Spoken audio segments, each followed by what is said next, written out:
Hello दोस्तों, हम पढ़ रहे थे जबलपुर संभाग के बारे में। तो इसके बारे में थोड़ा सा रिवाइज कर लेते हैं। और ये बता दूं कि इस वीडियो के जितने भी कंटेंट है वो सब मुकेश महेश्वरी बुक से ही है। तो थोड़ा सा रिवाइज कर लेते हैं जबलपुर संभाग के बारे में। तो यहाँ क्षेत्रफल में सबसे बड़ा संभाग है, ठीक है। और संभाग का मुख्यालय कहाँ है? जबलपुर में है। और डिंडोरी पुनः जबलपुर संभाग में शामिल हुआ 2012 में। इसमें टोटल 8 ज़िले थे। तो वो 8 ज़िले कौन कौन से थे?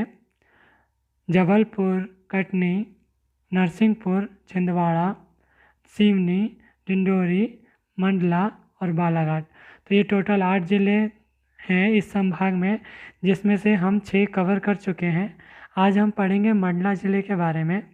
तो देखते हैं ऐतिहासिक और प्राचीन चीज़ें इस ज़िले में क्या क्या हैं और क्या क्या इम्पोर्टेंट बातें हैं इस ज़िले के बारे में। तो हम सबसे पहले मैप में देखते हैं कि ये कहाँ पे है। तो ये जबलपुर संभाग कितना है? जबलपुर, कटनी, नरसिंहपुर, छिंदवाड़ा, सिवनी, बालाघाट, मंडला और डिंडोरी। तो ये टोटल इतना एरिया कवर करता है जबलपुर संभाग, जिसमें से 6 ज़िले हम पढ़ चुके हैं। आज है 7वां ज़िला मंडला। तो देखते हैं मंडला के बारे में। तो मंडला नदियों का द्वीप कहा जाता है, ठीक है। नदियों का द्वीप कहा जाता है। ऐसा क्यों? क्योंकि ये कुछ इस टाइप का ही है और ये नदियों से घिरा हुआ है लगभग, तो इसीलिए इसको नदियों का द्वीप कहा जाता है। और आगे देखते हैं। तो ये पूरे मध्य प्रदेश में एक छोटा सा है जिला मंडला, ठीक है, ब्लैक वाला पार्ट। फिर आगे देखते हैं। तो इसकी इम्पोर्टेंट बात है ज़िले के बारे में है। तो मंडला ज़िला मध्य प्रदेश के पूर्व भाग में स्थित है। हम इसमें देख सकते हैं मैप में कि ये ईस्टर्न साइड में है, ठीक है। और ज़िले का प्रशासनिक मुख्यालय मंडला है। और यह ज़िला लगभग पूरी तरह से नर्मदा और इसकी सहायक नदियों से घिरा हुआ है, ठीक है। और ज़िला मंडला में कई नदियाँ और समृद्ध जंगल शामिल है। और नदियों से घिरा हुआ है, इसीलिए इसको नदियों का द्वीप भी कहते हैं, ठीक है। और इसमें नदियाँ कौन कौन सी हैं? नर्मदा है और बंजर है। तो नर्मदा मेन नदी है और बंजर क्या है? नर्मदा की सहायक नदी है, ठीक है। तो ये 2 नदियाँ हैं। और आगे देखते हैं। तो बैगा जनजाति सर्वाधिक इसी ज़िले में है। तो बैगा जनजाति है सर्वाधिक इस ज़िले में और कुछ इस टाइप के हैं वे लोग, इनका अलग ही कल्चर है। फिर आगे देखते हैं। मध्य प्रदेश का पहला अभयारण्य और राष्ट्रीय उद्यान कान्हा किसली। तो इसकी मेन बात क्या है? जो राष्ट्रीय उद्यान है कान्हा किसली, वो मध्य प्रदेश का पहला अभयारण्य है और राष्ट्रीय उद्यान है। तो ये चीज़ कहाँ पे है? मंडला में, ठीक है। और ये बहुत ज़्यादा सुंदर है, हम देख सकते हैं तस्वीर में। तो ये दूसरी फ़ोटो और ये तीसरी। तो ये बहुत ज़्यादा सुंदर है और बहुत सारे लोग जाते हैं इसमें घूमने और ये बहुत अच्छा भी है। आगे देखते हैं। तो दूसरी इम्पोर्टेंट बात है ब्रेडरी प्रजाति के सर्वाधिक बारहसिंगा। तो ये प्रजाति है ब्रेडरी, तो इसके सर्वाधिक बारहसिंगा हैं इसमें, ठीक है। और नेक्स्ट इम्पोर्टेंट बात, मध्य प्रदेश का पहला परमाणु बिजली घर प्रस्तावित। तो पहला परमाणु बिजली घर प्रस्तावित है जो कि कहाँ पे है? चुटका में है। किसके? मंडला के चुटका में। फिर आगे देखते हैं। सबसे बड़ा राष्ट्रीय उद्यान कान्हा किसली कहाँ पे है? यहीं पे है, ठीक है। तो ये इम्पोर्टेंट बातें हैं मंडला ज़िले की। और रानी दुर्गावती की भूमि है ये, ठीक है। रानी दुर्गावती की भूमि है। फिर आगे देखते हैं। रानी अवंतीबाई की भूमि। और ये जो मंडला ज़िला है वो रानी अवंतीबाई की भी भूमि है। मतलब रानी दुर्गावती से भी रिलेटेड है इस जगह और अवंतीबाई से भी रिलेटेड है। और आगे देखते हैं। नर्मदा से घिरा अर्ध द्वीपीय स्थिति वाला ज़िला। तो ये नर्मदा से घिरा हुआ है और द्वीपीय स्थिति वाला ज़िला है और इसी वजह से इसको नदियों का द्वीप भी कहा जाता है।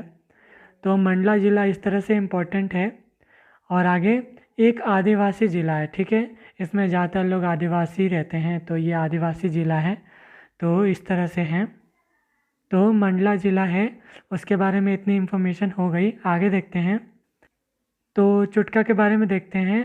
तो जो मंडला ज़िले में चुटका जगह है वो किससे रिलेटेड है? मध्य प्रदेश का पहला परमाणु ऊर्जा केंद्र, तो इससे रिलेटेड है, परमाणु ऊर्जा केंद्र से। और बिजली बनाई जाती है इससे, और ये प्रस्तावित है, ठीक है।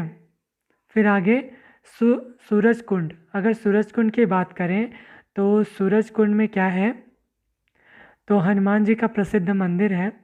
सूरज कुंड में हनुमान जी का प्रसिद्ध मंदिर है, और ये है वो प्रसिद्ध मंदिर। ये बहुत प्राचीन भी है और बहुत फेमस है, बहुत लोग आते हैं इनके दर्शन करने के लिए। फिर आगे देखते हैं। मंडला की बात करें तो मंडला में किले के अवशेष हैं, ठीक है। किले के अवशेष हैं इसमें। नर्मदा नदी से घिरा हुआ शहर है और प्रसिद्ध शनि मंदिर है, ठीक है। मध्य प्रदेश के मंडला जिले में गोंड राजाओं द्वारा निर्मित ऐतिहासिक किला है, ठीक है। एक किला भी है इस जिले में जो कि इम्पोर्टेंट है, जिसे मंडला का किला अथवा राजा नरेंद्र शाह का किला भी कहा जाता है। तो राजा नरेंद्र शाह का किला या मंडला का किला के नाम से ये प्रसिद्ध है। तो इस किले का निर्माण गोंड राजा नरेंद्र शाह ने 1691 से 1731 के बीच करवाया था।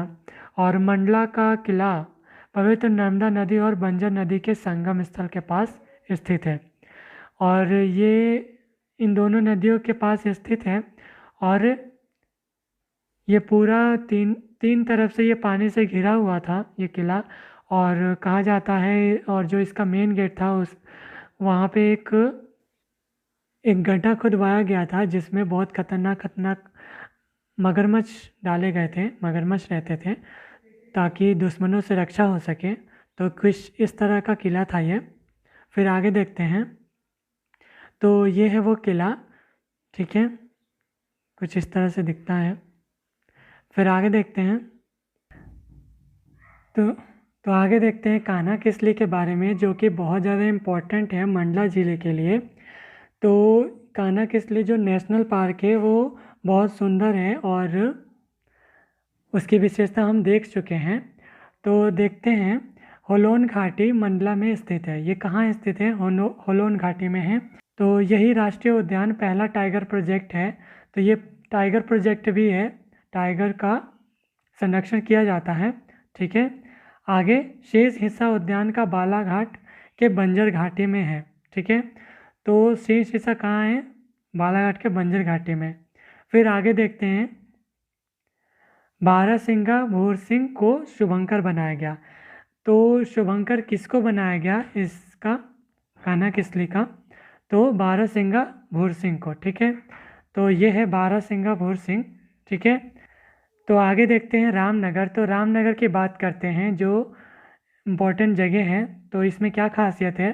तो नर्मदा और बंजर नदियों के संगम पर स्थित है। तो नर्मदा और बंजर नदियों के संगम पर स्थित है ये।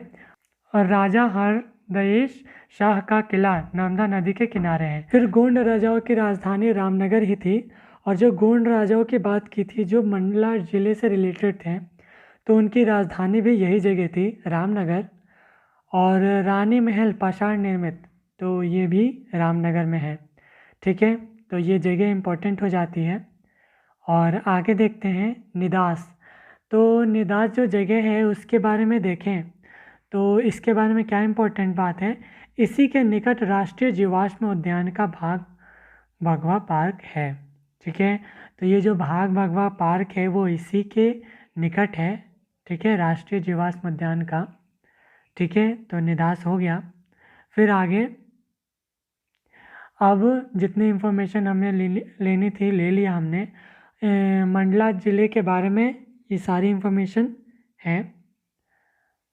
अगर आप चाहें तो इसको रिवाइज कर सकते हैं।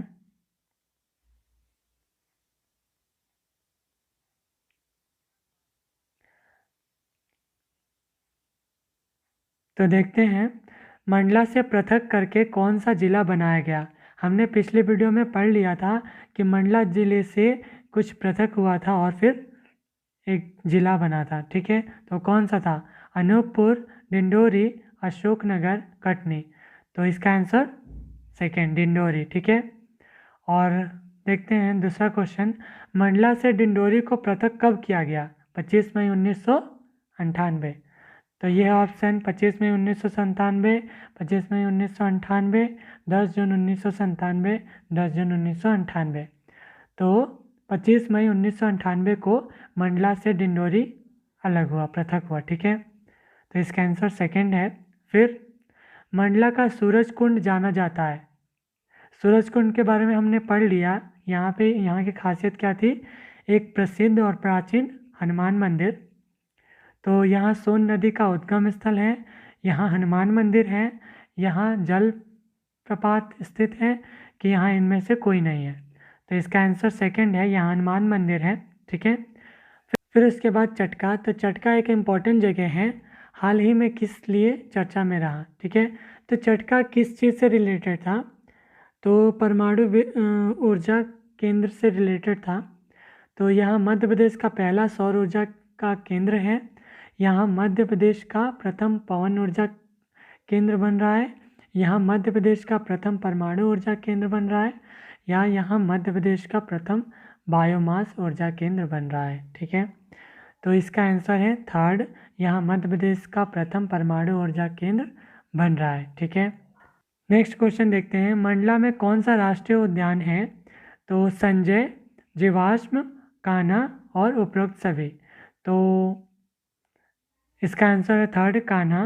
तो मंडला ज़िले से जो नेशनल पार्क रिलेटेड है वो कान्हा किस लिए है, ठीक है। तो कान्हा बहुत ज़्यादा इम्पोर्टेंट है, कान्हा किस लिए नेशनल पार्क, और ये मंडला ज़िले से रिलेटेड है। तो ये वीडियो कंप्लीट हो गया, थैंक यू।